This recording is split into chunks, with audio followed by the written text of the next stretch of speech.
Keeper of Fire, Book 1 of the Dolphin Code Trilogy. Chapter 2, The Island. Day 1, Fire. The first thing she noticed was that all her pains were gone. Her ribs, her hand, her elbow where she had scraped it, all of her wounds were mended. Then she realized the water she was lying in was pleasantly warm. Indeed, one had never felt warm water like this before, and somehow, incredibly, it was moving. Deiji tried to focus and saw that she was half submerged in the waves that tumbled over her every few seconds before pulling out again. She lay in warm, wet sand, and there was a peculiar roaring noise in the distance that bothered her on some level. The air was quite breezy and smelled strongly of salt. She stood disoriented and took a look to see where all this water was coming from. Had a river dam broke? She fell back in utter surprise and with a splash. She had never seen so much water in one place before. It stretched out and out until it met the sky far in the distance.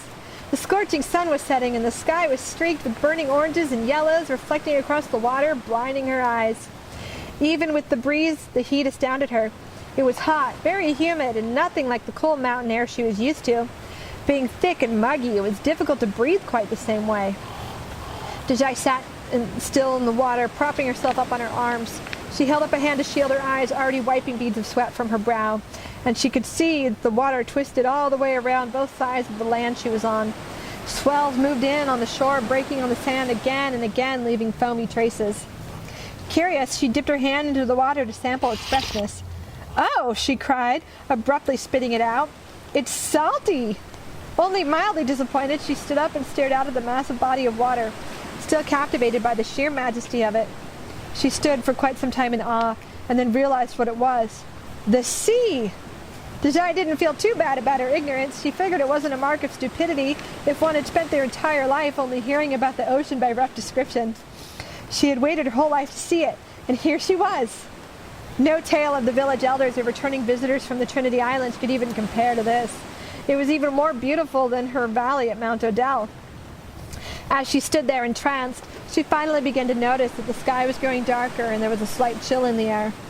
I had better find a village in which to stay the night out, she thought, and with a pang of worry, for she had no money for an inn. She wandered along the shoreline and saw a small trail winding into the trees. She followed it, figuring it would lead to the nearest settlement. It wasn't long before dark clouds began to drift over the island and soft raindrops fell. She saw a mound of rocks and trees ahead through the brush and headed towards it, wrapping her arms around herself tightly. By the time she was near enough to see it was a cave, the rain broke from the sky like an eager animal breaks from its leash, and Deiji was drenched. Seeing a rather large opening, she hesitated. Could she sleep here for the night? She knelt on the ground and saw a few scattered clawed animal tracks, not yet washed away by the rainstorm. They were quite large, so she was cautious. Placing a hand inside one of the tracks, she carefully peered into the cave but saw nothing. Entering further, she could see the cave was very large, and there was dark shadows of rocks in the back, and she sat fearfully near the entrance, only just out of the rain.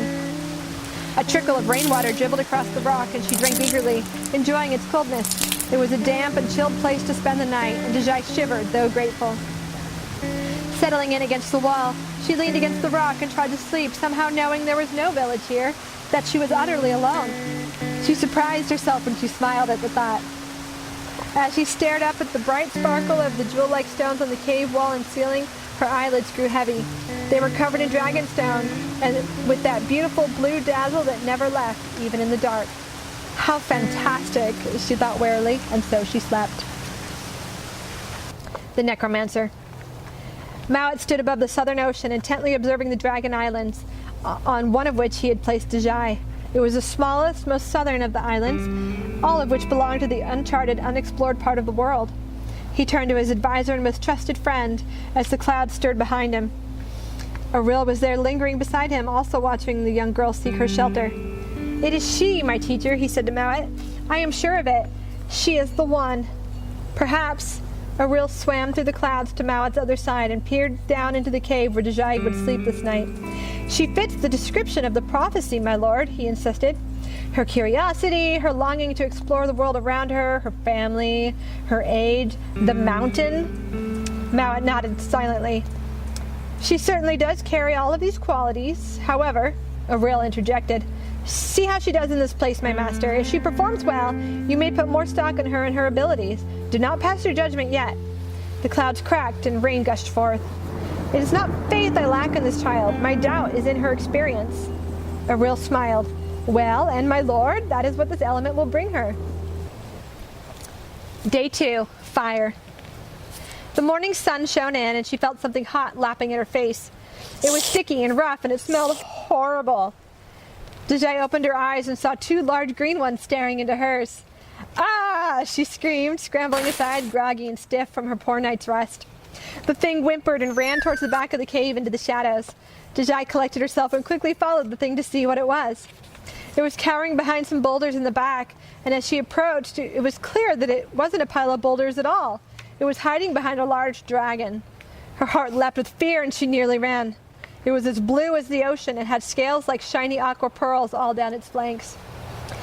She peered closer and realized it wasn't breathing. She was almost certain it was dead.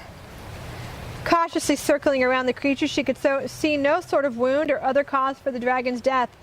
Then she saw the telltale red scabs around its nose and its mouth. Yet another victim of the fever.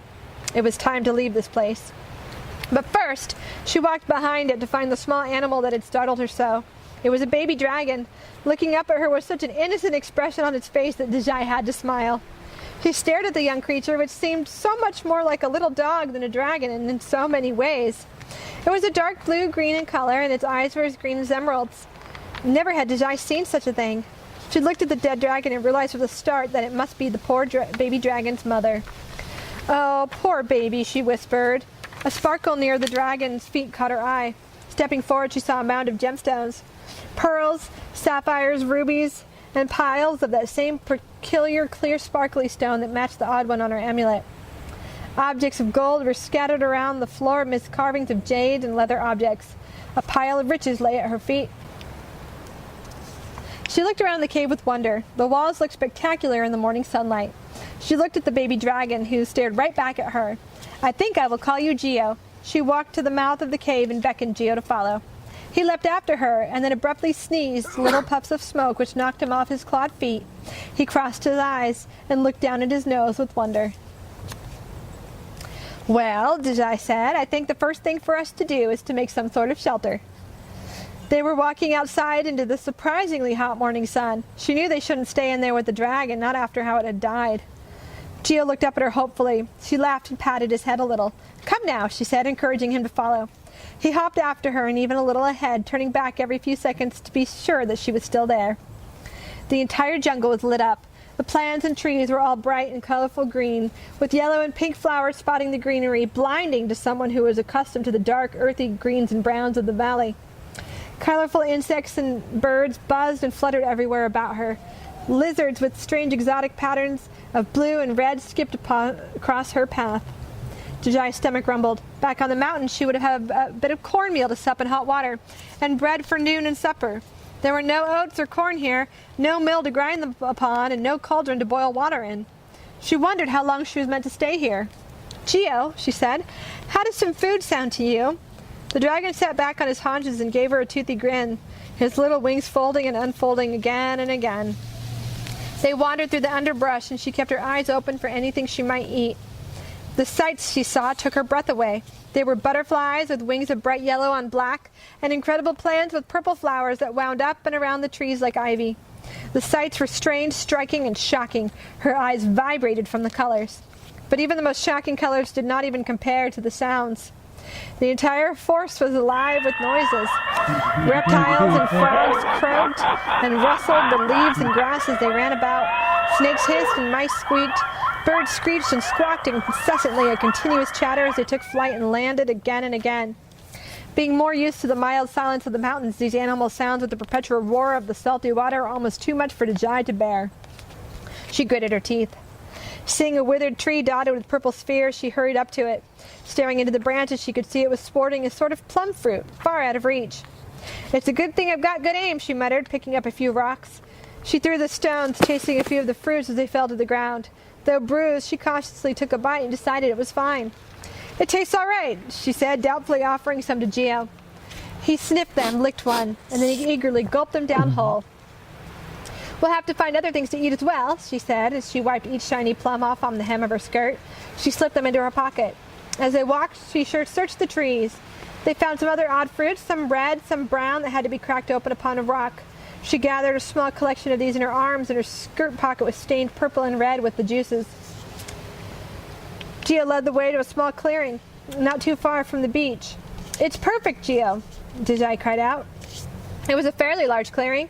Her 2-room hut on Mount Odell could have easily fit there alongside the corral. In the center of the clearing was a large thick tree with branches that grew strangely, straight up and out, as if reaching to the sky. "What an odd tree," she whispered. It was the largest tree she had ever seen. The foothills of Mount Odell only grew saplings and shrubs. A freshwater spring bubbled up from the edge of the clearing, and she smiled and set down the fruit she carried. "I think this is it, Geo. It's perfect." Building a shelter was more difficult than Deiji had anticipated. She sent Geo to collect sticks and palm leaves, a difficult task, as most of the lower trees were nothing more than gnarled branches. "I sort of remember assisting my Aunt Missit in the repair of our hut after the earthquakes we suffered last year," she remarked, trying to convince herself as much as Geo. She spent a few moments tying sticks together with grass to make a tall, flat-roofed hut, but the frame was flimsy and had no balance. It fell over onto its side at once. "Okay," Deiji said, on edge, but not ready to admit defeat. "Why don't we try making the branches come to a point at the top? If they all lean against each other, it won't fall." She made it high with the longest sticks Geo could boast. Unfortunately, they were mostly all different lengths and were hard to lean against one another. Over the course of some hours, she made a triangular hut of sticks, and she stuffed the cracks with leaves and mud from the spring. She stood back in satisfaction. "Okay, Geo." She ducked to go inside it. Geo whimpered as he tried to follow. It was obvious he would not fit. It was far too narrow and cramped for them both. Deiji gave a sigh of frustration and stood up. She struck her head upon the roof, and the whole thing caved in. "Okay," she said, suppressing her irritation once more, pulling leaves and twigs out of her hair. "Let's start over. What if we made it a lean-to using the tree? It can make a crescent shape around the tree's base, and we can make it sturdier at the bottom. What do you think?" Geo stared up at her with a blank look on his face. "Okay, then." And so she began sorting out the usable branches and grassy clods of clay. Deiji buried the ends of the stick deep into the sand, so that even though they leaned at an angle, they stood by themselves. She braced the buried ends with large rocks, and their tips barely touched the tree. She stuck over 3 dozen of these into the ground, making a half circle around the tree, then added some forked branches to hold the tips to give them more support. The roof and the walls she made with branches and palm leaves, and followed in her own fashion in stuffing the cracks with mud and leaves and things. She tied and double-tied the branches to each other and the trees with long grass and vines from the jungle. Stepping back, she admired their work. The hut was large enough for them to both sleep in comfortably and tall enough to stand in if she hunched over a little. Nearby in the forest, they gathered armfuls of leaves and made 2 separate piles for beds inside their new home. Geo proudly added his mouthful of leaves to his pile. Deiji laughed. She went to the edge of the clearing and hunted around until she found a sharp enough rock, and she cut the thick stems of 4 palm leaves that she selected. Slipping the jagged stone into her pocket, she dragged them back to her hut and placed the soft greenery over their leaf piles. Looking out from the edge of the clearing, she felt strangely proud in the evening sun. What she had done this day in making a home for herself brought such an immense notion of satisfaction, for she had done all without instruction or direction for the first time in her life. She was hot, sweaty, and streaked with dirt. She found the entire experience to be intoxicating. Day 3, fire. Deiji awoke yawning in the morning sun, enjoying the natural and consistent warmth. After wincing at a smarting sunburn, she rolled onto her side and felt a persistent tug on her dress. Opening one eye, she saw Geo tugging away on her skirt. She lay there quietly, pretending to be asleep. He tugged harder. "Hey!" she shouted out, sitting up quickly. Geo stumbled backwards, letting out a squeak of surprise. He rolled into the dirt and out the doorway, hopped back, and began nipping at her toes. "Oh, stop, Geo!" she laughed, pulling her feet away. He hopped backwards playfully, looking very pleased with himself. "Let's go find breakfast, shall we?" As they stepped into the morning's strong humidity, Deiji instantly felt the need for water. After drinking their fill from the spring, they made their way into the jungle. When they gathered their fruit, Deiji kept her eyes open for other possibilities. While fruit was good, it was not entirely filling. She had it in her mind to dry some in the sun, but she did not believe they could survive solely on fruit, dried or not. They gathered and ate what they could hold as they walked. They went back to their hut, and Deiji gathered a series of large flat stones and laid them out near the spring in a sunny spot, tearing fruit apart with their fingers and laying it out to dry. See? She displayed her project for Geo. We will have some for later. They headed southward for a short hike to seek out other options for food. After a short ways, they came to an extremely tall, skinny, gnarled tree with very slender branches and odd-shaped purple fruits at the top. Deiji snatched up a stone in confidence. "Watch this, Geo," she cried, throwing the stone. She missed. She tried again, but the fruits were simply too far out of her throwing range. "Huh," she said, slightly embarrassed. "Well, I suppose I could climb it." She hiked up her skirt and clambered onto the lower branches. As she began to hoist herself up, the branch she was clinging to began to bend under her weight, and then it snapped. She fell to the ground, landing on her back, and the branch smacked Geo in the head. He shook his head abruptly, surprised and dazed. "Sorry, Geo," Deiji apologized sincerely, getting to her feet. They stared at the fruits they never tasted. The sudden failure gave her pause, and she stood for a moment uncertain. They collected other fruits and went back to the clearing, where Deiji sat decidedly and fashioned a knife. With the sharp stone she had used the day before, she searched far and wide for a piece of wood thick enough to accommodate it. Neither was terribly flat or smooth, but they were good enough.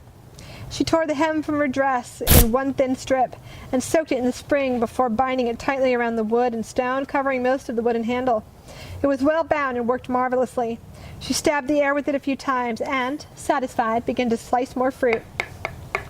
She spent the afternoon wandering through the jungle as Geo watched her curiously. She climbed trees and cut fruit for drying with her new knife. After laying out all the evenly cut pieces to dry, she couldn't help but feel the same sense of satisfaction, though it was much more level in terms of pride. "Let's head down to the beach," Deiji suggested after they ate. "Let's go, Geo," she called back to him. He looked up and excitedly bounded after her. Deiji had an idea. She found herself newly inspired at her attempts to survive by her own methods, however sloppy. She could not even explain to herself the new joy that she found in the discoveries through trial and error, much less to anyone else. She marched purposefully towards the beach. The ocean water was bright blue, bluer than Deiji had ever seen. The early cold breeze was refreshing and the sun was rising high, and she could see the faded moon from the night still etched into the sky. Looking out at the sea, she saw dozens of fish lapping in and out of the water as they leapt for insects. "Look, Geo," she exclaimed, "I was right. This water does have fish." She watched a large bird swoop down, skim the water, and take a fish into its large mouth. "See, he has the right idea." Deiji whooped and began looking around eagerly for that which she could craft into a spear. They ran into the tree line, and it took them a long time to find a stick both long and sturdy enough to pass as a spear. She sang a soft tune as she snapped the twigs off close to the stick as she could. She sharpened the stick against the rock until it was pointed as a quill. "Let's go, Geo," she cried, and skipped jauntily down to the beach, her dragon hopping after her. Deiji stood waist deep in the ocean for the very first time, getting used to the swells and current pushing against her. She stood with her spear over her shoulder, poised and ready to strike. She saw a fish against the sand and thrust her spear. Yanking it out of the water, she was disappointed to find no fish on the end of it. She stood quietly and let the water settle around her. Seeing a few yellowfish swim nearby, she threw her spear as hard as she could, but again, to no avail. The afternoon passed thus, and Deiji was miserable as all her attempts wholly failed. The afternoon passed thusly, and Deiji was miserable as all her attempts wholly failed. Frustrated, she slumped back to the beach and threw herself down next to Geo. "What do I do now? I am hungry," she said sadly. She put her head in her hands, slightly disappointed in herself. Maybe she wasn't as well off as she imagined, she thought. After all, she couldn't even satisfy her own hunger. Geo stared at her with concern for a moment, then bounded off down the beach. She felt slightly abandoned until she saw him splash into the ocean and disappear. She stood. Nothing, not even a ripple. Deiji scanned the tides, but he was gone. Suddenly, Geo flew out of the water and onto land, water flying every which way, and he was holding 5 fish in his jaws. "Geo!" she cried out with glee. He ran up to her and dropped his squirming prizes at her feet. Gathering them into her arms, she walked up the beach to make a fire. "This I can do," she thought with some satisfaction. "I made fires all the time on Mount Odell."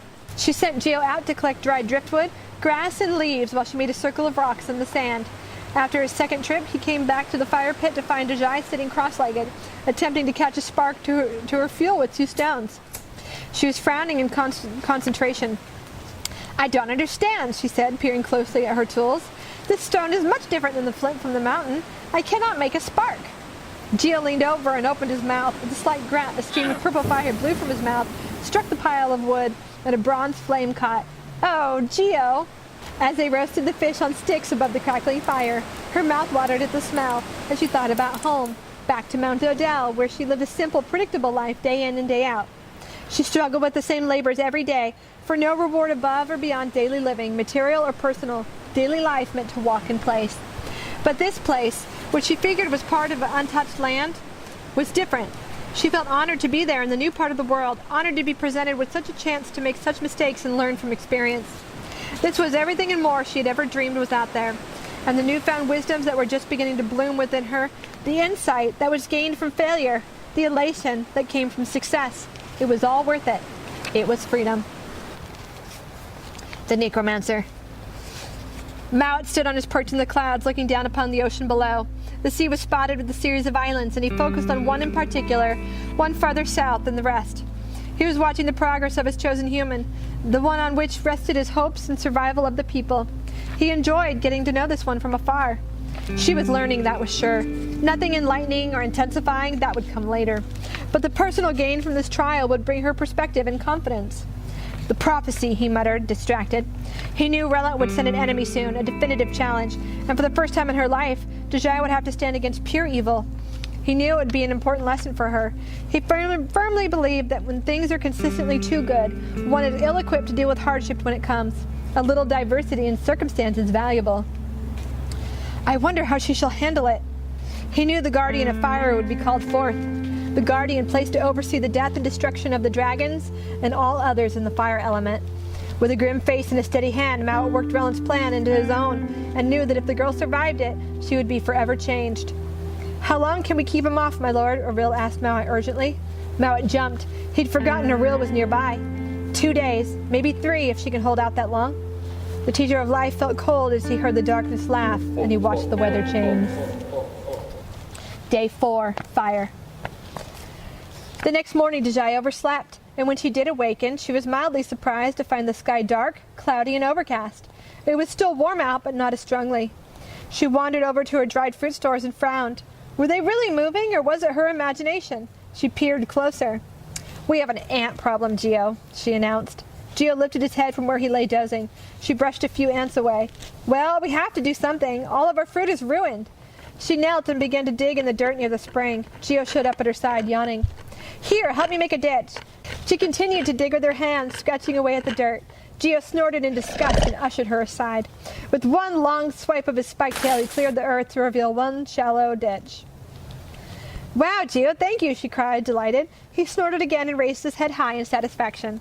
Deiji took a smooth palm bough and cupped it to fit the length of the ditch. She rinsed her drying rocks in the spring and set them on top of the leaf. Come here.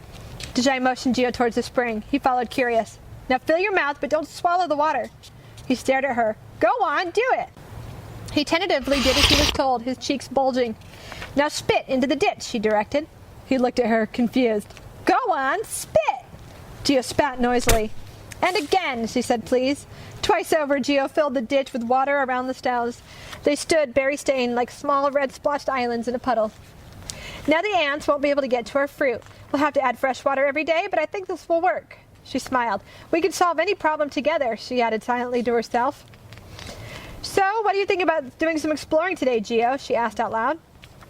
Geo looked at her curiously. Well, it's not very hot out, and we can see what lies beyond the beach. I mean, we're here together for a while, and if I'm the first of man to set foot in these lands, a little exploring just seems exciting, she finished. Before heading out, they went to the beach to catch their lunch first. Geo was far more efficient than she. As they walked down the beach after, Geo meandered beside her, absolutely fascinated by a butterfly that was circling around his head.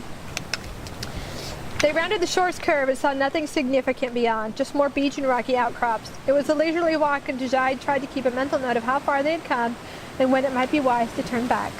She stopped at some tide pools where they could see watery crevices. Spotting little cups clinging to the water-stained areas, she pried them away from the rocks and was thrilled to find the meat inside them. She decided to take them back to her fire for cooking. Her pockets were full to bursting, juicy and very sandy. The day wore on as they walked, and Deiji threw a few sticks far and wide for Geo to chase, idly thinking that Geo had grown some sense even from yesterday, and finally decided they should stop to rest. Seeing a piece of driftwood on the sand ahead, they marched towards it. As they got closer, she could almost make out a face and a body. Was it a person? She quickened her steps. Geo! She called over her shoulder, her heart pounding as she broke into a run. She stopped breathlessly as she came upon the thing, which was not a person per se at all. Stretched out gloriously before her was a mermaid, dead in the sand. Perhaps it washed up early that morning. She knelt before the sad creature, which retained a beauty so bold it nearly brought tears to her eyes. She had hair as red as Maya's, and a long silvery blue fish tail, and she, like the dragon in the cave, had the raw chapped skin of the fever on her face. She looked almost peaceful lying there as if sleeping. Peering closer, she saw a little bag of woven seaweed clutched in her hand. Deiji pried it from her fingertips, and a mess of sapphires fell into her palm, twinkling as they caught the evening sun. She glanced at her dragon friend. Geo paced restlessly, keeping a distance away, and finally sat back into the sand and let out one single howl towards the sky. Only after the mermaid was far behind them did Deiji stop to rest. She couldn't bury her. It seemed a travesty to take such a beautiful jewel of the sea and trap her within the earth. No, she was to have a mermaid's burial out with the evening tide. They clung to the perimeter of the shores and made their way along. This made everything so much more real to Deiji. Mermaids were real. There were parts of the world that had held undiscovered creatures. Fanciful, awesome creatures that roamed the lands and oceans as real as she. She glanced back at Geo. Even he was walking with his head down, deep in some contemplative thought.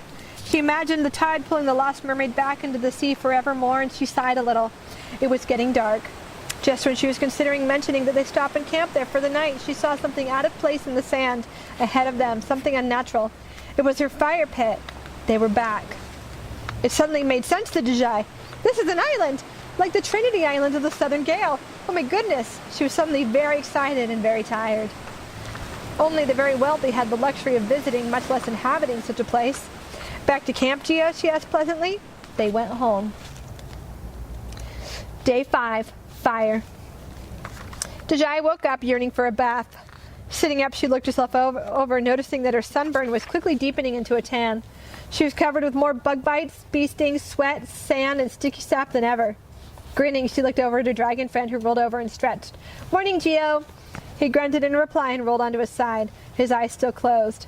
Oh, come now. Today's going to be fun. Geo turned his head away and tucked it under his arm. Okay, she said teasingly. I guess I'll have to eat all of today's fruit by myself. She made a move towards the door. Geo scrambled to his feet and ran out of the clearing, tripping all over himself. Wow, Deiji remarked as she followed him outside. Things have really cooled down. It's so foggy. She looked up at the sky, which was gray and muggy and overcast. Goosebumps prickled in a wave across her arms. She felt the chill of the air, but shrugged it off. Let's get some breakfast, she called out with optimism. They gathered fresh fruit for the day and some to shred and dry for the next. They went fishing off the beach and played fetch with a stick. As Geo leapt into the air to catch the stick, his wings folded and slowed his descent. Deiji noticed quietly how rapidly he was growing as she mused for a bit. A lizard skittered its way into the grass and Geo chased after it. It froze and Geo held it down with one claw. He poked at it a little and backed off as Deiji came up behind him. Geo? She looked down at the limp lizard, which had turned green and gangrenous where he had scratched it. Poison, she muttered. She looked at his claws with curiosity, inspecting them. The tips were dark green, so dark they were nearly black. Interesting. They fished some more and relaxed on the beach after lunch, watching the frothy waves tumble in again and again.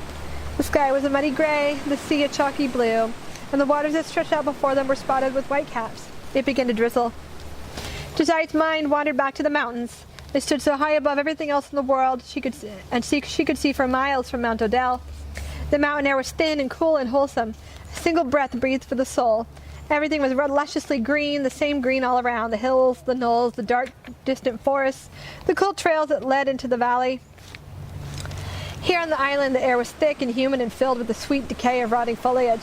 Here in this jungle, Deiji was sure she could pick out a dozen shades of green as well as any other color.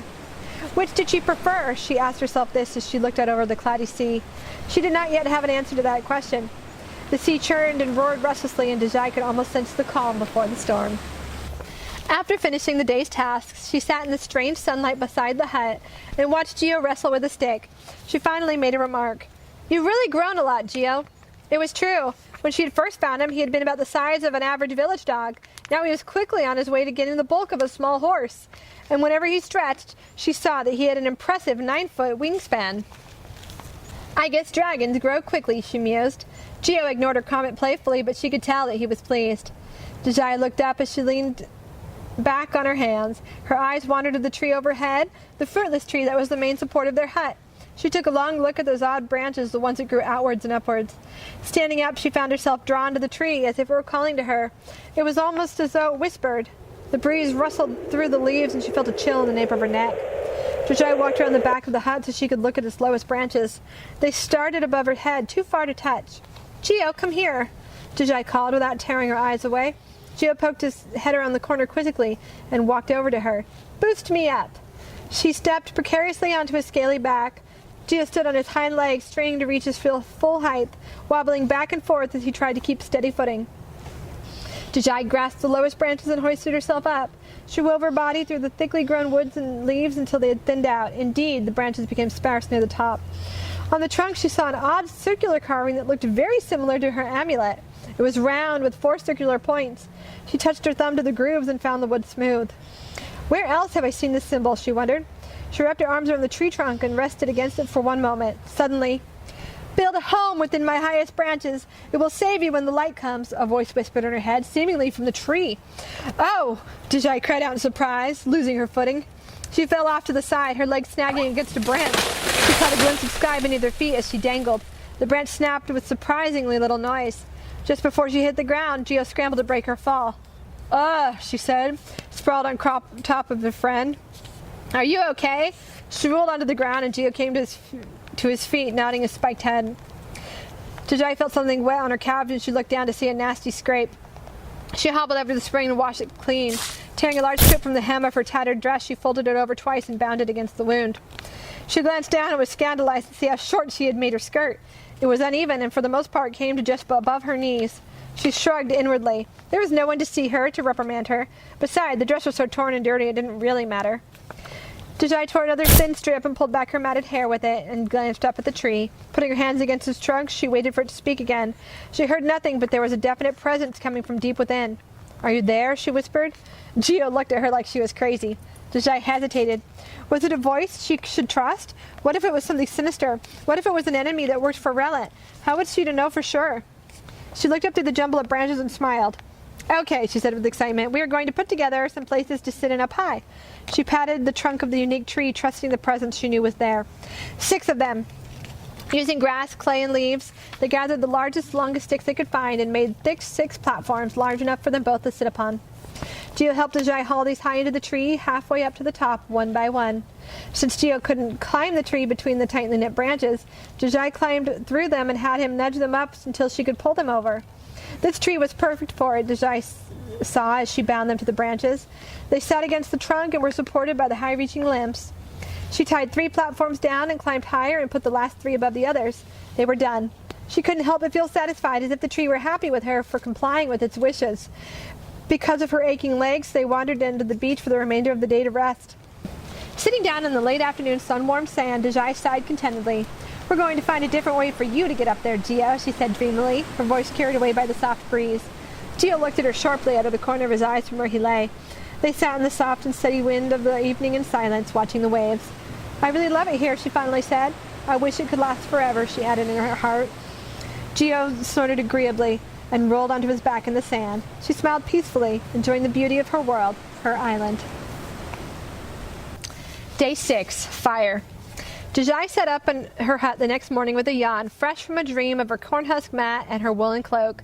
But within her heart she carried the truth that this island had somehow become her true home. She nodded her head to Mowat in silent thanks. She was calm in her elation, for she had carried her thoughts with her into her dreams and had awoken to discover that she loved this island dearly. "Geo," she said, nudging the young dragon with her foot, "get up." He opened one eye and stared blearily, still half asleep. "Come on, Geo, you're going to learn how to fly today." Geo's head snapped up, fully awake, with a stricken look on his face. He thrust his head into his pile of leaves and burrowed, whimpering all the while. "Oh, come now," she scolded him, forcibly tugging on his leg. He refused to budge. "Geo," she said with exasperation and surprising disappointment, "please, at least try." Silence. "You don't want to be a sorry excuse for a dragon, do you?" she taunted with a hint of smile. He stood up slowly, ruffling his back with dignity, not quite looking her in the eye. Once they had eaten and were on the beach, Deiji suggested that he stretch his wings to prepare them. "Go on," she prompted. "Open your wings." He cautiously crouched down to the ground and leaned forward, spreading his wings to their full length. He looked at the leathery things over his shoulder, completely uncertain about what to do next. He looked at Deiji for help. She was pained to admit that she knew only as much about flying as Geo himself, but she had a few ideas. Just try flapping them for starters, she suggested. That's right, up and down. Geo winced and closed his eyes, moving his wings up and down again and again. The air that caught beneath them made a wonderful whoosh sound. He opened one eye and glanced back. He then had his full attention fixated on his wings, wide-eyed and amazed at his own wit. He flapped harder and harder still, and with growing confidence. As his flapping grew steadier, he began to lift from the ground. "Geo!" Deiji cried, laughing. "Look at you!" Geo looked down and saw that he was several feet up the ground and gaining. His elation turning to panic, he stopped flapping and tumbled to the sand. He stood up instantly, fresh determination in his eyes, and flapped as hard as he was able, pushing off from the ground with his clawed feet. He flew high into the air, quickly attaining and embracing the dragon's instincts. He zoomed around doing little stunts and flips in the air, and he came to rest next to Deiji, who was jumping up and down excitedly in the sand, hands clasped together. "Oh, wow," she cried, throwing her arms around his scaly neck. "That was magnificent." Geo looked down modestly, digging a little with his claw in the sand. Deiji laughed with delight, clasping her hands together. He looked at her slyly, shifted his wings and lowered himself to the ground. He looked back at her expectantly. Deiji JQ eagerly climbed onto the dragon's back, laughing all the while. She situated herself between his wings, her legs hooked in front of them. "Let's go, Geo," she shouted. All at once they lifted off, flapping hard into the open sky. With the wind rushing from the wings on either side, her hair and face were blown straight back. She grinned as they rose into the air, high and above the island and the ocean, her arms wrapped tightly around his neck. She looked down and saw a fantastic view of the island below, a circle of green on a blue sheet of glass. She focused on the exhilarating pleasure of flying.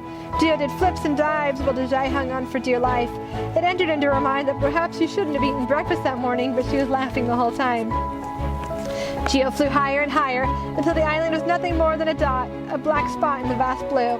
Farther north, she could make out the shapes of more islands, other islands, and strange airborne shapes that took her a few moments to realize were other dragons.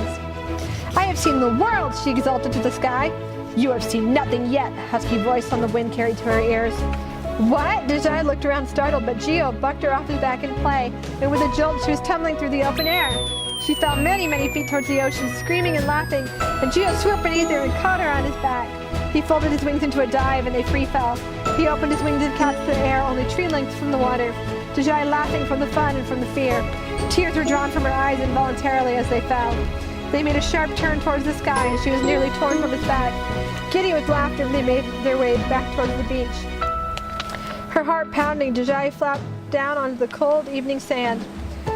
Geo slumped down next to her, out of breath. She laughed again, trying to steady her shaking hands. They lay back and breathed.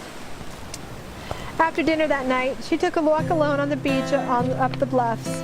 A stronger, colder wind blew, and she kept her gaze on the sunset. She ignored the chill as well as the deep, unsettling feeling that something was wrong. Who was the voice that had spoken to her above the clouds? Could it have been Mowat? Her spirits darkened. Relant, maybe? Flying had been everything she had dreamed of and more. It was freedom. This new life was freedom.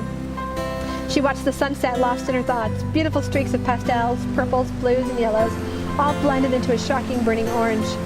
The ocean waves poured in and receded over and over again. The roar was almost musical. Dark cloud loomed on the horizon, an unsettling omen.